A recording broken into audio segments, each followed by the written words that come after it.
Hello dear students, this is your Renu ma'am and welcome to this video. So today we will do class 10 chapter 12 of NCERT electricity. Okay, we will do this chapter in very short way. ठीक है बेटा, बहुत short में लेके चलेंगे.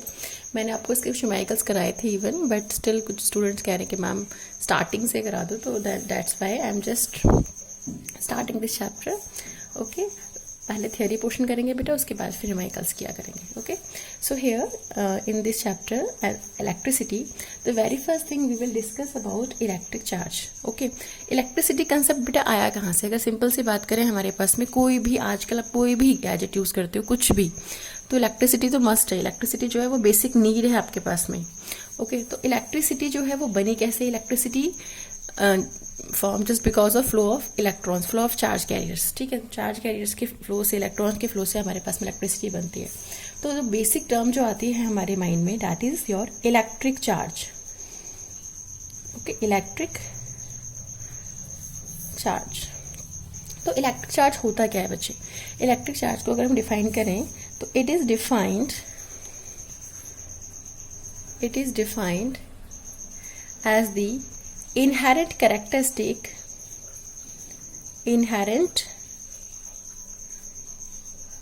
characteristic of any substance due to which it exert or it experience electric force of attraction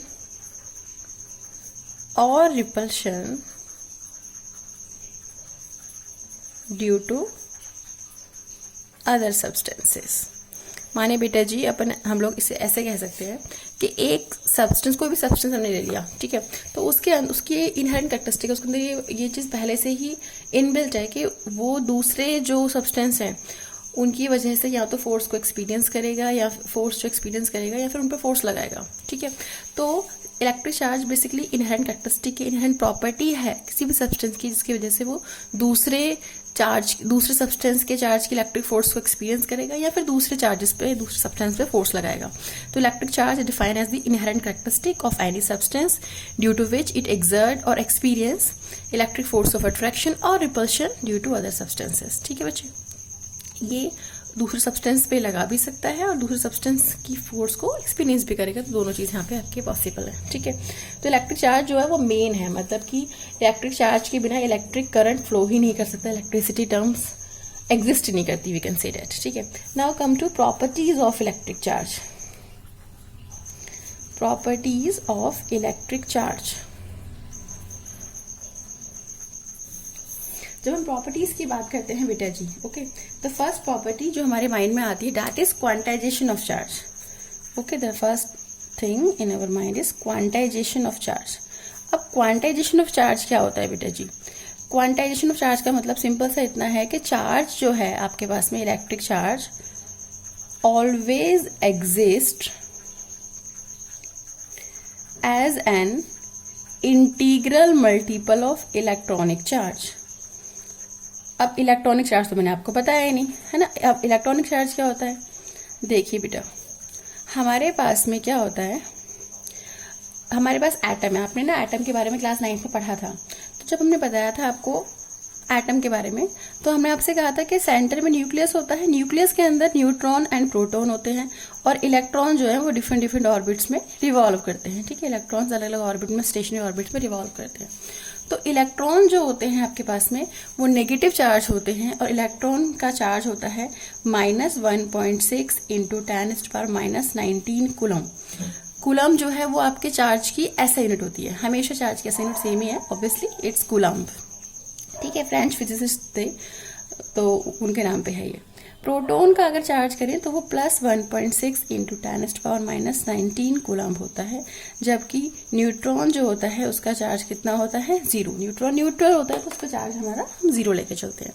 तो quantization charge मैंने आपको बोला कि चार्ज हमेशा, electric charge always exist as an integral multiple of electronic charge, माने कि चार्ज हमेशा ई के मल्टीपल में होगा, इलेक्ट्रॉनिक चार्ज के मल्टीपल में होगा। और इस टर्म को हम कैसे लिखते हैं बेटा जी, इस टर्म को हम लोग लिखेंगे Q is equal to n e, plus minus लगा देते हैं ऑब्वियसली, क्योंकि ऑब्वियसली चार्ज पॉजिटिव भी होता है नेगेटिव भी होता है, तो Q is equal to plus minus n e, और Q is equal to n e भी लिख सकते हो, कोई इशू नहीं है। एन जो है आपके पास में वो आपका इंटीजर है, एन क्या है यहाँ पे, इंटीजर, माने चार्ज जो होगा बच्चे वो आपके पास में कैसे एग्जिस्ट करेगा, 1e plus minus 1e plus minus 2e plus minus 3e, इस तरह एग्जिस्ट करेगा। आप ऐसे नहीं कह सकते 1.5 इलेक्ट्रॉन चार्ज, 2.25 इलेक्ट्रॉन चार्ज, ऐसे नहीं कह सकते। चार्ज हमेशा जो होगा वो आपके पास में इंटीग्रल मल्टीपल ही होगा इलेक्ट्रॉनिक चार्ज का, ठीक है। ये 10th में है, 12th में भी हम यही पढ़ने वाले हैं, लेकिन जब आप हायर स्टडीज में जाएंगे तो आप पढ़ेंगे कि भाई फ्रैक्शन के चार्ज पे एग्जिस्ट करते हैं जिनको हम क्वार्क्स बोलते हैं। वो अभी आपके सिलेबस में नहीं है, इवन 12th में भी नहीं है, 10th में तो छोड़ो। तो क्वार्क्स वगैरह के बारे में हम आपको बाद मतलब हाई क्लास में आप पढ़ते हैं, वहां पे बताते हैं फ्रैक्शनल चार्ज होते हैं, ठीक है। अभी आपकी कंटेंट के हिसाब से, आपके 10th के लेवल के हिसाब से फ्रैक्शनल चार्ज नहीं होते, एक्चुअली होते हैं, लेकिन अभी हम आपको बता रहे हैं कि नहीं होते, क्योंकि अभी आपके लेवल में, आपके सब्जेक्ट में, सिलेबस में नहीं है वो चीज़, ठीक है। तो चार्ज जो है वो हमारे पास बेटा integral multiple of electronic charge होता है। ये हमारी होगी फर्स्ट प्रॉपर्टी, ठीक है। सेकंड प्रॉपर्टी की बात करते हैं, जस्ट अ सेक।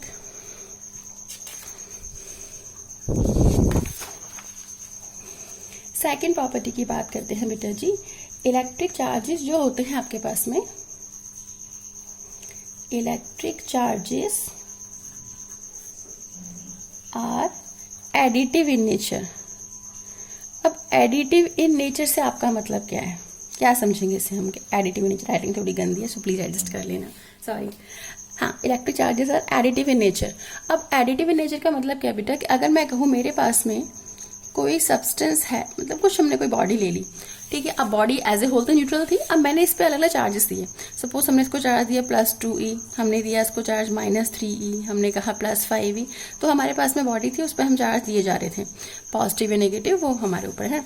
तो हमारे पास डिफरेंट डिफरेंट चार्जेस आ गए।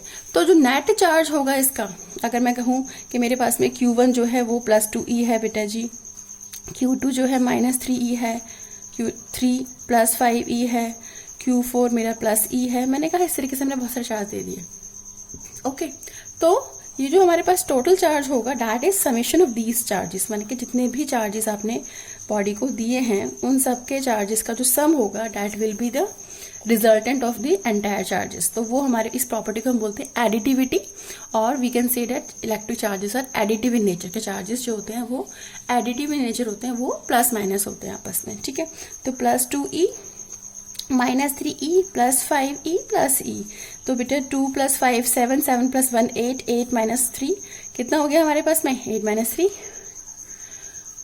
2 + 5 7 + 1 8, 8 में से 3 गया तो 5e बचा, और वैसे भी 2e और 1e 3, 3 - 3 कैंसिल, तो भी 5e बचता है। तो हमारे पास में नेट चार्ज हो गया 5e, ओके। यानी कि 5 × में इलेक्ट्रॉन चार्ज कितना था हमारे पास, दिस मच, ठीक है। तो आप इसको निकाल, 16 × 5 = 80, तो ये हो जाएगा आपके पास में 0.0 डन। तो हम इसको -8 × 10⁻18 -19 है, तो हम इसको इस तरीके से भी लिख सकते हैं, ओके। तो ये हमारे पास में इससे पता लगेगा कि चार्जेस क्या है, एडिटिव इन नेचर है, चार्जेस प्लस माइनस होते हैं, नेट चार्ज जो होगा वो पूरे चार्जेस का सम होगा।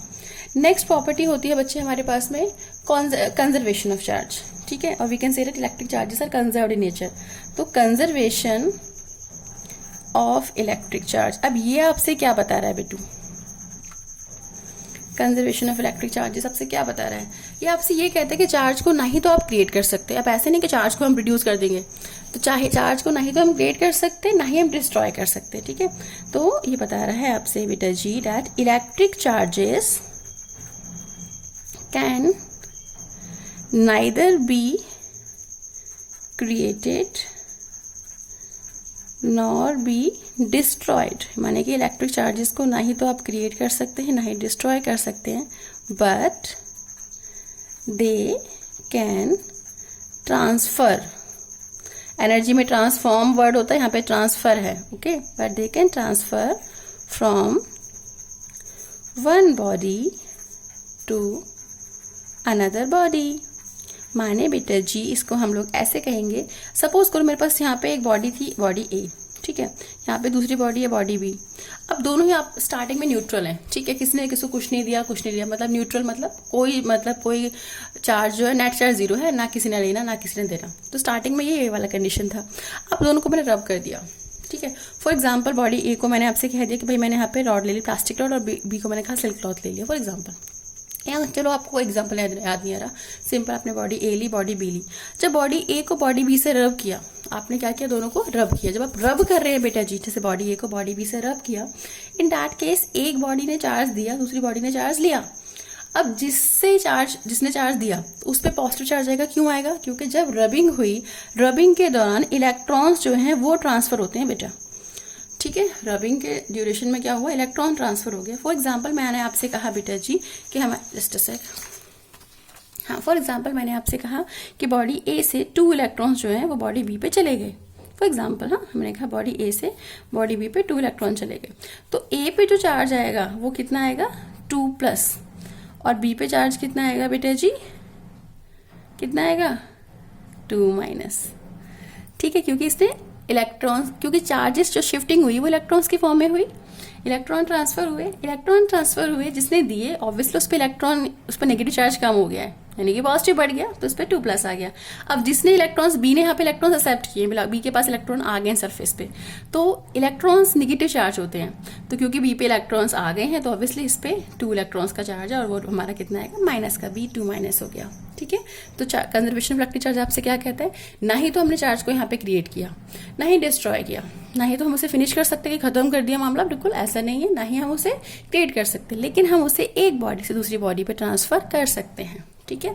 तो this property is known to be conservation of electric charge. Okay fine, next हमारे पास में आता है बेटा जी, जस्ट अ सेक, ये हो गया। नाउ प्रॉपर्टी नंबर 4, बेटा electric charges obeys Coulomb's law of electrostats, ठीक है। तो इलेक्ट्रिक चार्जेस जो है आपके पास में वो कूलम्स लॉ को फॉलो करता है। कूलम्स लॉ है कि आपके पास में, वैसे ये कंसेप्ट 12th में बताते हैं आपको, बट 10th में इवन मैं बता देती हूँ फिर भी। 10th में सपोज बेटा we are having 2 point charges, मेरे पास 2 पॉइंट चार्ज है, बहुत छोटे छोटे चार्जेस हैं, Q1 Q2। अब इनके बीच में बेटा जी हमारा डिस्टेंस क्या है, R, फाइन। तो इनके बीच में आपने ना एक्चुअली क्लास 9th में भी किया था और क्लास 11th में पढ़ेंगे ग्रेविटेशन, तो उसमें वहाँ पे आपको जो टर्म यूज करते हैं बेटा, जो फोर्स यूज करते हैं वो होती है हमारे पास में ग्रेविटेशन फोर्स। यहाँ पे हम बात कर रहे हैं कूलम्स लॉ, जब बात करते हैं हम यहाँ पे इलेक्ट्रिक फोर्स की बात करते हैं। तो इलेक्ट्रिक फोर्स बिटवीन 2 चार्जेस, यानी कि F ले लिया मैंने, electric force between 2 charges having charges Q1 Q2, है ना, 2 चार्ज के बीच में लगा रहे हैं, और इनके बीच का डिस्टेंस कितना है बेटा जी आपके पास में, R। तो electric force between 2 charges is directly proportional to the product of the charges and it is inversely proportional to the distance, square of distance between them, माने कि F प्रोपोर्शनल Q1 Q2 होगा and F proportional to 1/r² भी होगा। Okay, अब इन दोनों को जब साथ में लिखेंगे तो कैसे लिखेंगे, F proportional Q1 Q2/r²। Okay, using equation 1 and 2 simultaneously, ठीक है, using 1 and 2 we will say F proportional Q1 Q2/r²। Done. अब क्या करना है, हमने यहाँ पे कुछ नहीं करना, जब भी आप प्रोपोर्शनल साइन हटाएंगे तो आप कांस्टेंट पुट करेंगे, दैट इज इक्वल टू यहाँ पे K, तो F is equal to K Q1 Q2/r²। अब जो कांस्टेंट K है बेटा जी, इसकी वैल्यू होती है 1/4πε0 Q1 Q2/r²। तो ये हमने दोनों चार्ज के बीच के फोर्स को लगा दिया। अच्छा, इसी को दूसरे फॉर्म में भी कह सकते हैं हम, जैसे मैंने आपसे भी कहा electric charge obey Coulomb's law of electrostat, इसको हम लोग ऐसे भी कह सकते हैं कि इलेक्ट्रिक चार्ज ऑबे क्या, electric charge obey Coulomb's law of electrostat, electric charge obey inverse square law. Inverse square law मतलब कि 1/r² से प्रोपोर्शनल होता है, तो उसको इनवर्स स्क्वायर लॉ भी कह देते हैं, मतलब ये टर्म वहाँ पे यूज हो रही है इसलिए, ठीक है।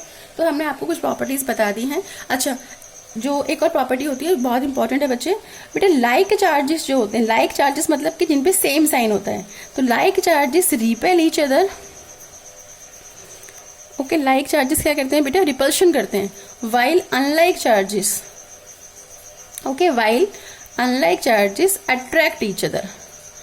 ये एक दूसरे को क्या करते हैं बेटा जी, अट्रैक्ट करते हैं। Okay, just like positive charge negative negative, तो बेटा पॉजिटिव पॉजिटिव में क्या होगा, रिपल्शन होगा, नेगेटिव नेगेटिव में क्या होगा, रिपल्शन होगा। अगर चार्जेस का साइन सेम है, ठीक है, तो उनमें क्या होगा बेटा जी, उनमें रिपल्शन होगा। पॉजिटिव नेगेटिव की बात करें तब अपोजिट साइन होगा ना दोनों के, या फिर पहले पे नेगेटिव दूसरे पे पॉजिटिव, ऐसे बात करें तो इनमें क्या होगा, इनमें बेटा जी आपके पास में अट्रैक्शन होगा, इनके बीच की जो फोर्स होगी वो अट्रैक्टिव फोर्स होगी। ठीक है, तो ये हमने प्रॉपर्टीज करी, किसकी प्रॉपर्टीज करी, इलेक्ट्रिक चार्जेस की। ओके, तो अभी हम बात करते हैं इलेक्ट्रिक करंट की। इलेक्ट्रिक चार्ज की प्रॉपर्टी कर ली, अब इलेक्ट्रिक करंट क्या होता है, ठीक है, तो वो हम नेक्स्ट वीडियो में करेंगे। ओके, ठीक है जी, अब हम नेक्स्ट टाइम मिलेंगे, उस टाइम हम प्रॉपर्टीज ऑफ प्रॉपर्टीज हमने कर ली है, उस टाइम हम करेंगे इलेक्ट्रिक करंट को डिफाइन करेंगे, साथ साथ इलेक्ट्रिक सर्किट के बारे में पढ़ेंगे। Okay, till then bye.